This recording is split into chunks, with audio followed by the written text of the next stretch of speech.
ایک بندے نے ریکارڈ بنایا، کوئی 16 میٹر اس نے لمبا کیک بنایا ہے، یا کوئی سینڈوچ بنایا ہے اتنا بڑا. بھائی کیا کرو گے اتنے لمبے سینڈوچ کا؟ کیا کرو گے اتنے لمبے کے؟ ہاں کبھی کبھی ہم کوئی کام کرتے ہیں میڈیا کے اندر لوگوں کی توجہ کو کسی کی طرف متوجہ کرنے کے لیے. مثلا 15 شعبان ہے، امام زمانہ کی ولادت ہے، مومن نے کیک بنایا ہے. مثال دے رہا ہوں، کراچی میں کسی نے کیک بنایا، مثلا کوئی 10 میٹر کا کیک بنایا، بھائی امام کی ولادتیں بنا رہا ہے. اب ایک بندہ ٹی وی پہ دیکھے گا، اچھا 10 میٹر کا کیک بنایا، پاکستان میں ریکارڈ توڑ دیا، کس کے لیے بنایا؟ 15 شعبان. اب اس کے ذہن میں سوال پیدا ہوگا، 15 شعبان کیا ہے؟ ذہن کو انتقال دینے کے لیے اگر تم کوئی کام کر رہے ہو وہ عاقلانہ ہے. واقعاً 15 شعبان کیا ہے؟ پھر وہ جستجو کرے گا، اچھا امام کون ہے؟ امام زمانہ حضرت مہدی. کون ہے حضرت مہدی؟ آئے گا. کئی لوگ شیعوں پہ اعتراض کرتے ہیں کہ آپ کی حرکتیں عاقلانہ نہیں ہیں.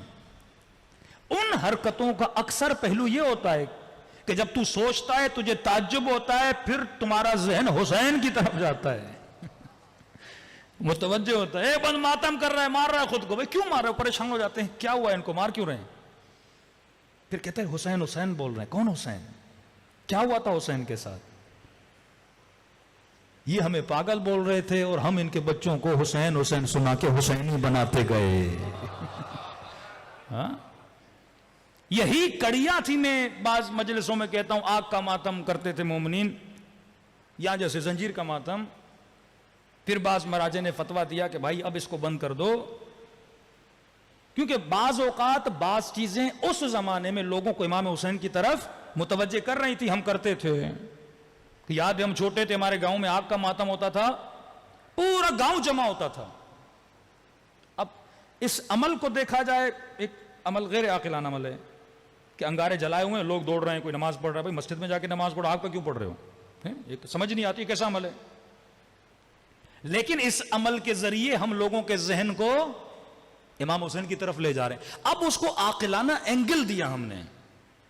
لوگ ان چیزوں کو، پہلے بزرگ اگر یہ کام کرواتے تھے، سوچتے تھے، پلاننگ بناتے تھے. ایسے بولیں گے امام حسین کی مجلس سے کون آتا؟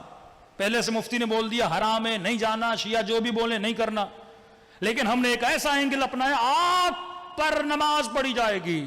اب پورا گاؤں پریشان ہو جاتا تھا، بھئی آگ میں جائیں گے یہ لوگ، یہ کیسی مخلوق آ گئی. نہیں، سارا گاؤں جمع ہو جاتا تھا. جمع ہو کے دیکھ رہے ہیں لوگ آگ پہ دوڑ رہے ہیں. پھر پوچھتے تھے آگ کیوں جلائیے؟ پھر ہم بولتے تھے کربلا میں حسین کے خیموں کو جلایا گیا.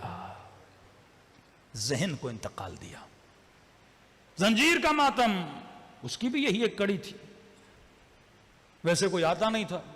اب انہوں نے کہا کہ بھئی کچھ لوگ ہیں جو چھریاں اٹھا کے خود کو مار رہے ہیں. ایک یونیک چیز ہے نا.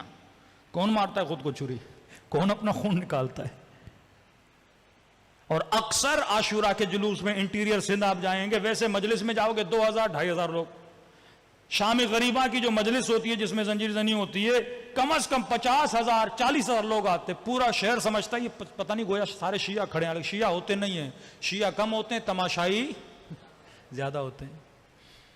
یہ ایک میڈیا اور مارکیٹنگ کی ٹیکنیک تھی کہ ہم لوگوں کو اہل بیت علیہ الصلوۃ والسلام کے قریب لے آئیں.